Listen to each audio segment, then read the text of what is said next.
Hello friends, आज के video में हम हाउस वायरिंग किस तरह की जाती है सीखने वाले हैं, जिसमें हम सीखने वाले हैं सिंगल रूम के लिए कंप्लीट हाउस वायरिंग किस तरह की जाती है, इन्वर्टर कनेक्शन किस तरह किया जाता है, हाउस लोड कनेक्शन किस तरह किया जाता है। हर एक कनेक्शन को काफ़ी आसान तरह से सीखने वाले हैं। तो चलिए वीडियो स्टार्ट करते हैं और सबसे पहले हम सेटअप समझ लेते हैं।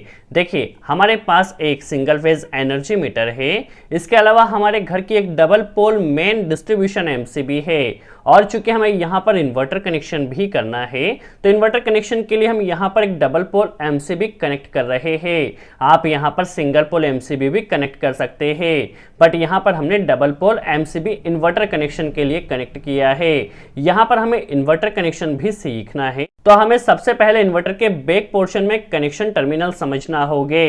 तो यहाँ पर किस तरह इन्वर्टर चार्जिंग के लिए कनेक्शन दिया जाता है, किस तरह बैटरी कनेक्शन किया जाता है, किस तरह लोड के लिए इन्वर्टर से सप्लाई ली जाती है, सब कुछ स्टेप बाय स्टेप हम सीखने वाले हैं। देखिए, यहाँ पर हमें एक स्विच और एक सॉकेट इन्वर्टर चार्जिंग के लिए कनेक्ट करना होगा। तो यहाँ पर देखिए, हमने एक स्विच और एक सॉकेट यहाँ पर इन्वर्टर चार्जिंग के लिए कनेक्ट किया है। चलिए, हाउस लोड में बात की जाए तो हमारे पास देखिए सबसे पहले एक स्विच बोर्ड है। यहाँ पर देखिए एक हमारे पास एलईडी टीवी है, इसके अलावा एक फैन है और यहाँ पर हमें एक एलईडी बल्ब का कनेक्शन भी करना है। इसके अलावा हमारे पास एक एसी है, तो इस एसी के लिए सप्लाई किस तरह से दी जाएगी, इसके लिए सेपरेट एमसीबी किस तरह कनेक्ट की जाएगी, यह भी हम सीखने वाले हैं। यह काफ़ी इंपॉर्टेंट है, एसी के लिए सप्लाई किस तरह से दी जाती है। चलिए कनेक्शन स्टार्ट करते हैं और सबसे पहले हम एनर्जी मीटर कनेक्शन समझ लेते हैं। देखिए, एनर्जी मीटर में हमारे पास जो मेन सप्लाई होती है जो एमपीबी से आती है, फेज एंड न्यूट्रल हमारे पास एनर्जी मीटर में देखिए फेज वायर सबसे पहले फर्स्ट टर्मिनल में कनेक्ट किया जाता है, जो न्यूट्रल वायर इसे सेकंड टर्मिनल में कनेक्ट किया जाता है और जो थर्ड टर्मिनल होता है यह आउटपुट टर्मिनल होता है। यहाँ से हमें न्यूट्रल मिलता है जिसे हमें डिस्ट्रीब्यूशन एमसीबी में कनेक्ट कर देना है। देखिए, डिस्ट्रीब्यूशन एमसीबी में न्यूट्रल आ चुका है। जो फोर्थ टर्मिनल होगा यहाँ से हमें फेज आउटपुट मिलेगा जिसे हमें डिस्ट्रीब्यूशन एमसीबी में कनेक्ट कर देना है। तो आप देख सकते हैं हमारे पास phase and neutral distribution MCB में आ चुका है। सबसे पहले हम इन्वर्टर चार्जिंग के लिए कनेक्शन समझ लेते हैं। तो देखिए, यहाँ से हमें न्यूट्रल वायर लेना होगा जिसे हमें इस सॉकेट में यहाँ पर डायरेक्ट कनेक्ट करना होगा। देखिए, न्यूट्रल वायर हम डायरेक्ट यहाँ पर कनेक्ट कर लेते हैं और फेज वायर को ले जाकर हमें स्विच में कनेक्ट कर देना है। देखिए, स्विच में आप ऊपर की तरफ भी कनेक्ट कर सकते हैं, नीचे की तरफ भी कनेक्ट कर सकते हैं, कोई प्रॉब्लम नहीं है। स्विच का जो मेन फंक्शन होता है वो सप्लाई को कट अप करने का होता है।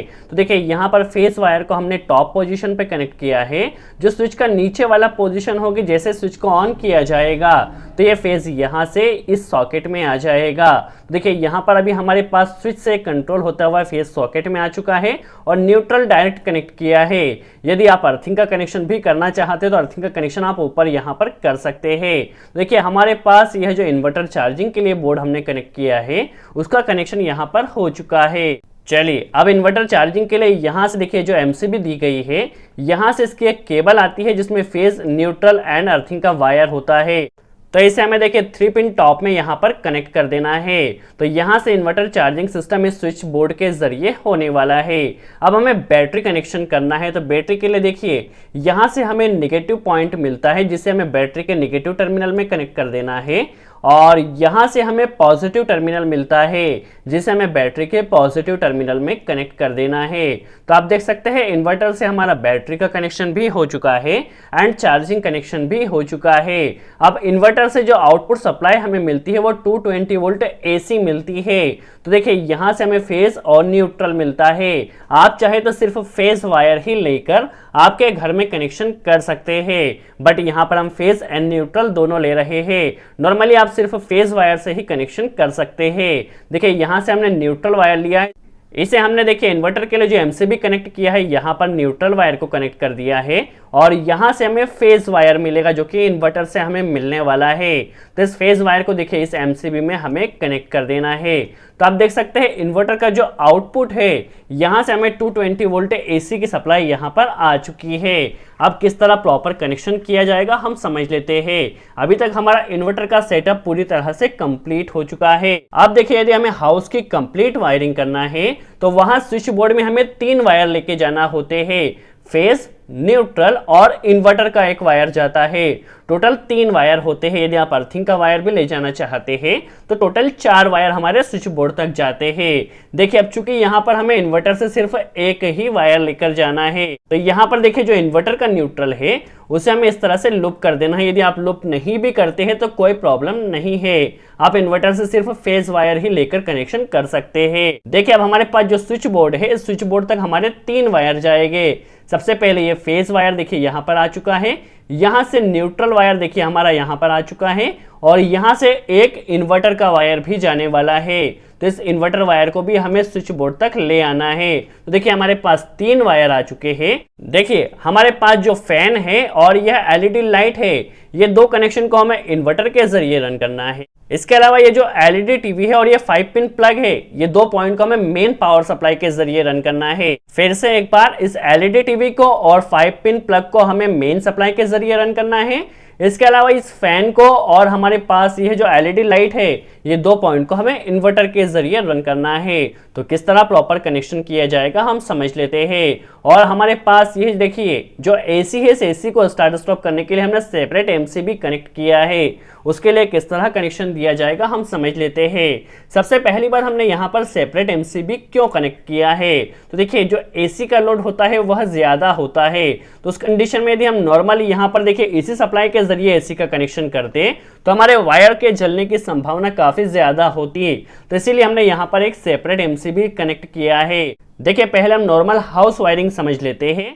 न्यूट्रल कनेक्शन सबसे पहले हम स्विच बोर्ड में समझ लेते हैं। तो स्विच बोर्ड में न्यूट्रल हमारा तभी जाता है जब स्विच बोर्ड में या तो 5 पिन प्लग हो, 2 पिन प्लग हो या फिर इंडिकेटर हो। यदि हमारे पास 5 पिन प्लग, 2 पिन प्लग या फिर इंडिकेटर होता है तो हमें स्विच बोर्ड तक न्यूट्रल लेकर जाना होता है। तो देखिए यहाँ पर न्यूट्रल हमें यहाँ पर 5 पिन प्लग में कनेक्ट कर देना है।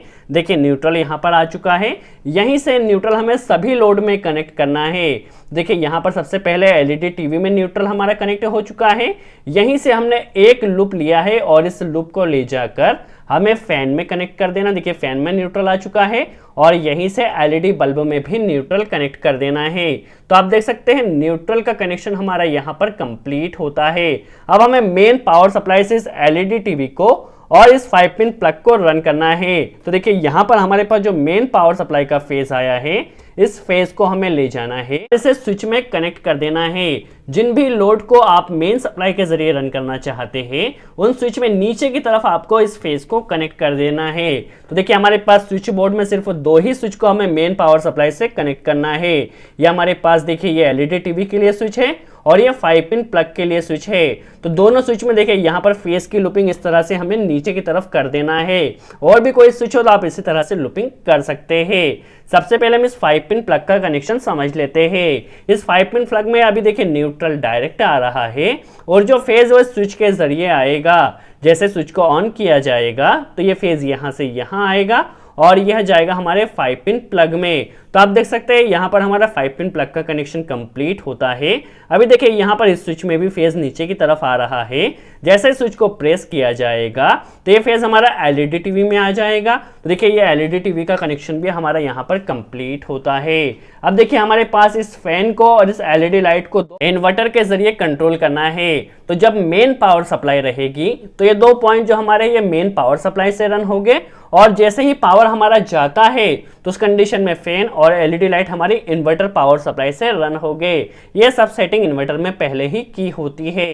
देखिए अब इन्वर्टर का जो हमारे पास सप्लाई वायर है, जितने भी स्विच जिन्हें हम इन्वर्टर के जरिए कंट्रोल करना चाहते हैं उन स्विच में नीचे की तरफ हमें कनेक्ट कर देना है। देखिए इन्वर्टर का फेज हमारा इस स्विच बोर्ड में आ चुका है। सबसे पहले देखिए हम इस एलईडी लाइट का कनेक्शन कर लेना है। तो एलईडी लाइट में देखिए फेज नीचे की तरफ आ रहा है। जैसे स्विच को ऑन किया जाएगा तो फेज यहाँ से जाएगा और इस एलईडी बल्ब में आ जाएगा। तो आप देख सकते हैं इस एलईडी बल्ब का कनेक्शन कंप्लीट होता है जो कि इन्वर्टर के जरिए कंट्रोल होगी। अब इस फैन की स्पीड कंट्रोल करने के लिए एक फैन रेगुलेटर भी कनेक्ट करना है। तो यहाँ पर देखिए फेज अभी डायरेक्ट नीचे की तरफ आ रहा है। जैसे स्विच को ऑन किया जाएगा तो फैन रेगुलेटर में 2 वायर होते हैं। तो रेगुलेटर के किसी भी एक वायर को आपको स्विच की टॉप पोजीशन में कनेक्ट कर देना है। फिर से एक बार रेगुलेटर के एक वायर को आपको स्विच की टॉप पोजीशन पर कनेक्ट कर देना है और रेगुलेटर का जो दूसरा वायर होगा उसे फैन का जो हाफ वायर होता है उसमें आपको यहाँ पर कनेक्ट कर देना है। देखिए यहाँ से ये वायर जाएगा और यह फैन के हाफ वायर में कनेक्ट हो जाएगा। तो इस फैन की जो स्पीड है इस फैन रेगुलेटर के जरिए कंट्रोल होने वाली है। अब मेन कनेक्शन होता है इस एसी का कनेक्शन किस तरह से किया जाएगा। तो देखिए एसी में काफी ज्यादा लोड होता है, तो इस कंडीशन में हम इन वायर्स के जरिए यहाँ पर एसी का कनेक्शन नहीं कर सकते। तो एसी का कनेक्शन करने के लिए हमें यहाँ पर सेपरेट फेस और न्यूट्रल लाना होते हैं। देखिए यहीं से हमें एमसीबी से एक सेपरेट फेस और न्यूट्रल लाना है। तो देखिए यहाँ से हम इसे कनेक्ट कर लेते हैं। नॉर्मली हमें इस एमसीबी के जरिए ही लाना होता है, बट समझने के लिए देखिए यहाँ से हमें फेस वायर ले लेना है और एक न्यूट्रल वायर ले लेना है। देखिए न्यूट्रल वायर को सबसे पहले हमने लिया है और इसे एमसीबी में नीचे की तरफ कनेक्ट कर देना है। अब हमें यहाँ से फेस वायर ले लेना है और इसे एमसीबी में कनेक्ट कर देना है।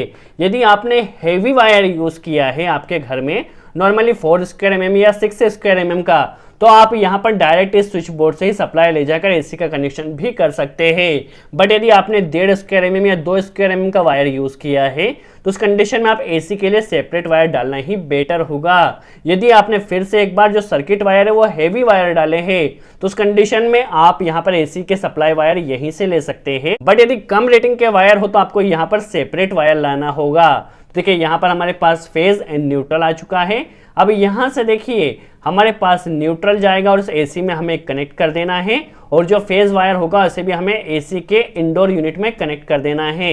यदि आप एसी के indoor and outdoor unit connection किस तरह किया जाता है सीखना चाहते हैं तो इसके ऊपर हमने डिटेल में वीडियो बनाया है जिसकी लिंक आपको डिस्क्रिप्शन में मिल जाएगी, जिससे आप एसी का प्रॉपर कनेक्शन सीख सकते हैं। सो आई होप आपको क्लियर हुआ हो हाउस वायरिंग किस तरह की जाती है, इन्वर्टर कनेक्शन किस तरह किया जाता है। यदि वीडियो अच्छा लगा हो तो लाइक का बटन जरूर प्रेस करें, कोई डाउट हो तो कमेंट्स में जरूर पूछे। सो आज के लिए इतना ही। Thanks friend.